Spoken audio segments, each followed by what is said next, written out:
प्यारे कानूनी अधिवक्ताओं, आप सबको सत नमन।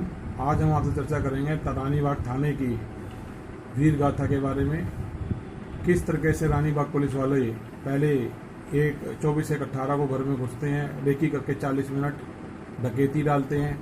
डकैती डालने में 2 सब इंस्पेक्टर, 2 कांस्टेबल और 1 महिला कांस्टेबल होती है और कुछ जिप्सी के साथ अन्य पुलिसकर्मी बाहर रोड पे होते हैं। 8 से 10 पुलिस वाले इस डकैती, अपहरण, किडनैपिंग पे शामिल थे।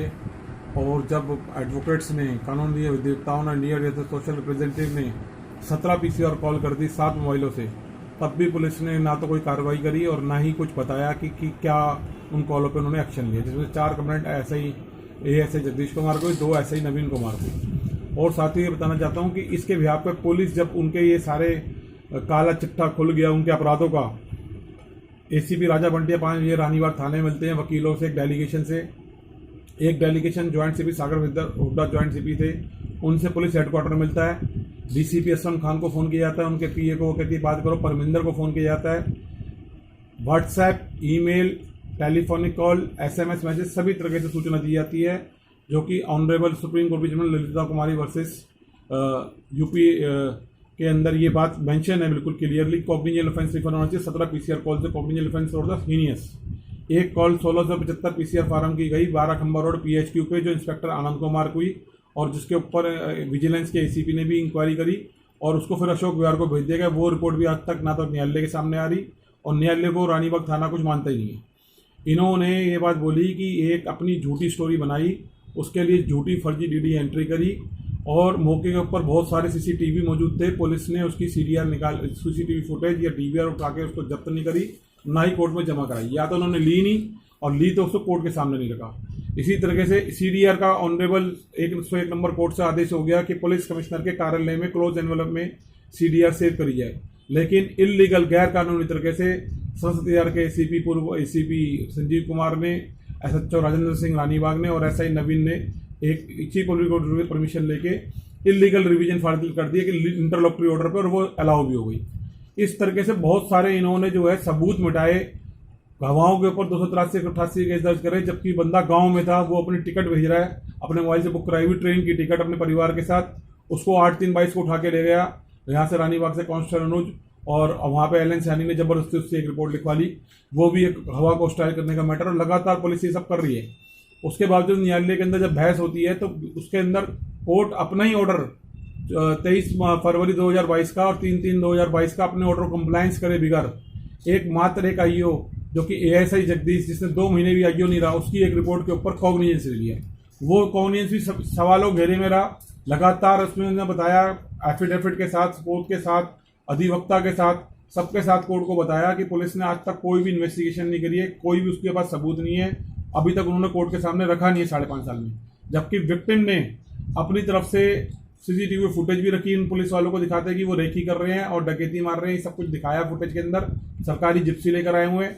उन्होंने ये बताया कि जिस मोबाइल में उनकी रिकॉर्डिंग करी गई थी, उस रिकॉर्डिंग को पुलिस वालों ने कस्टडी में लेके उसमें एविडेंस डिस्ट्रॉय कर दिया। ये भी कोर्ट से आदेश प्राप्त करा है, FSL रिपोर्ट पुलिस के पास है। तब भी पुलिस अपने पुलिस अधिकारियों के खिलाफ कोई कार्रवाई नहीं कर रही, FIR दर्ज नहीं कर रही, उनको टर्मिनेट नहीं कर रही। टैक्स पेयर के लिए का जो 12,000 करोड़ रुपये दिल्ली पुलिस को दिया जा रहा है, और रानीबाग थाना उसका एक हिस्सा है। मेरे को लगता है कि इनकी सबकी संपत्ति जब्त होनी है, सैलरी इनकी डिडक्ट होनी चाहिए। कितना गंभीर विषय है कि न्यायालय कुछ नहीं मान रहे, और फिर न्यायालय के अंदर एक लंड APV सब्स्टिट्यूट PPV लगती है महिला, और उसके कहने के ऊपर जज साहब चैम्बर में होती हैं और LOC का एडवोकेट खड़ा है, विक्टिम खड़े हैं, और एक नायब कोर्ट ने बदतमीजी करी बहुत ज़्यादा, और उसके अंदर जो है वो उन्होंने चार्ज फ्रेम कर दिए।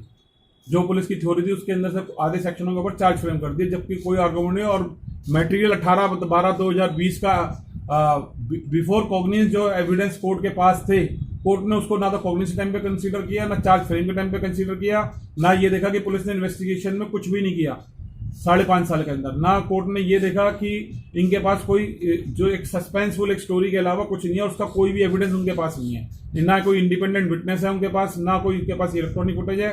जबकि विक्टिम ने जो पुलिस के ऊपर आरोप लगाया है उसके पास तो तमाम सबूत है।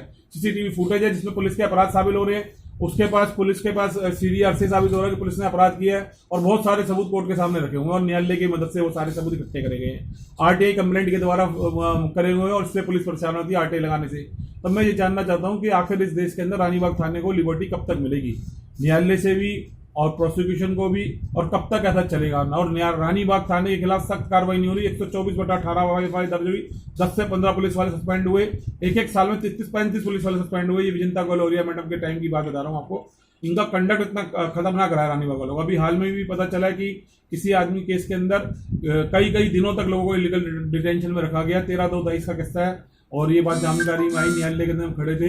तो ये चीज देखो कितना गंभीर विषय है कि अभी भी ऑनरेबल सुप्रीम कोर्ट की जजमेंट है कस्टडी को लेकर, डीके वासु वर्सेस स्टेट की, उसके अंदर भी इन्होंने आज तक जो है उसको कंप्लाई नहीं करते। 57 सीआरपीसी से कंप्लाइंस नहीं करते, 57 सीआरपीसी को नहीं मानते ये लोग। ये किसी 154 का सीआरपीसी का दुरुपयोग कर रहे हैं, पिक एंड चूज पॉलिसी के ऊपर किसी की एफआईआर कर देते हैं, किसी की नहीं करते। तो ये गंभीर विषय है। मैं चाहूंगा कि आने वाले दिनों के अंदर जैसे न्यायालय के सामने रखी हुई बात, हमारी हाथ जोड़ के विनती है आदरणीय सर्वोच्च न्यायालय से, आदरणीय उच्च न्यायालय, डिस्ट्रिक्ट सेशन कोर्ट्स, सभी डिस्ट्रिक्ट कोर्ट्स, एमएम से, पब्लिक प्रोसिक्यूटर से, प्रोसिक्यूशन से, कानूनी अधिवक्ताओं से और देश के गृह मंत्रालय से और दिल्ली पुलिस में संजय अरोड़ा से कि रानीबाग थाने के ऊपर विशेष एक इन्वेस्टिगेशन के लिए, इनकी जांच के लिए एक वो बिठाया जाए दल, ताकि ये सामने आ सके कि किस तरह के अपराध ये सरकारी कार्यालय में बैठ के करते हैं, आए दिन प्रतिदिन रोज करते हैं ये लोग। इसकी जांच होनी चाहिए। और ये मुट्ठी भर पुलिस वाले जो हैं, इनमें रानीबाग थाने में कुछ ऐसे पुलिस वाले शामिल हैं जो पिछले पुलिस वाले सह देते हैं और जो नए पुलिस वाले हैं वो कुछ कर नहीं पाते। जब तक उनको समझ में आता है उनका ट्रांसफर हो जाता है। पुराने पुलिस वाले जो हैं, जो यहाँ पे बीटों का ठेका लेते हैं, जो मैंने मुन्ना भाई अली फिल्म में देखा, उस तरह से यहाँ चल रहा है। इसको रोकने के लिए मैं चाहूंगा कि सभी लोग प्रयास करें। इसी के साथ सत्य, जय हिंद, जय भारत, जस्टिस क्रांति जिंदाबाद। और अगर एलिगेशन के ब्याह पे पुलिस डीडी एंट्री दर्ज करती है, प्रिलिमिनरी इंक्वायरी करती है, 164 के झूठे बयान दिलवाती है, उनके पास कोई झूठी एमएलसी करवाती है, झूठा उसके ऊपर चार्जशीट फाइल करती है, झूठा कॉग्निजेंस लेती है, झूठे चार्ज करने किए जाते हैं, तो ये समझ सकता है कि देश के अंदर कैसे पंडित सिंह होंगे। जो हमारे देश के प्रधानमंत्री सीजीआई चिन्ह ने, बहुत गंभीर विषय है कि जो क्राइम कभी हुआ नहीं, सिर्फ कहानियों के अंदर है, जिसका कोई आई विटनेस नहीं है, कोई इलेक्ट्रॉनिक एविडेंस नहीं है, ऐसे क्राइम के ऊपर डीडी एंट्री दर्ज हो रही है, ऐसे क्राइम पे एफआईआर दर्ज हो रही है, ऐसे क्राइम के ऊपर एमएलसी हो रही है, ऐसे क्राइम के ऊपर 164 के बयान हो रहे हैं, ऐसे क्राइम के ऊपर चार्जशीट फाइल हो रही है, ऐसे क्राइम के ऊपर 195 सीआरपीसी का अप्रूवल मिल रहा है, ऐसे बयान के ऊपर कोर्ट कॉग्निजेंस ले रही है, ऐसे बयान के ऊपर चार्ज फ्रेम किए जा रहे हैं जिसका कोई आधार ही नहीं है। और आने जाने 2-3 साल में, 1 साल के अंदर लंबा ट्रायल खींच के ये उसके अंदर विक्टिम बरी भी हो जाएगा।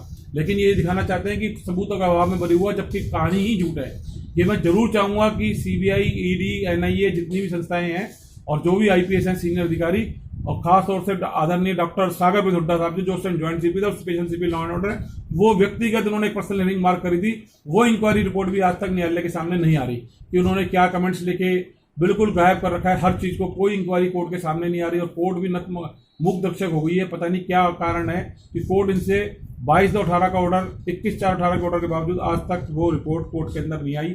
इन all manner complete production of inquiry आज तक कोर्ट के अंदर नहीं आई।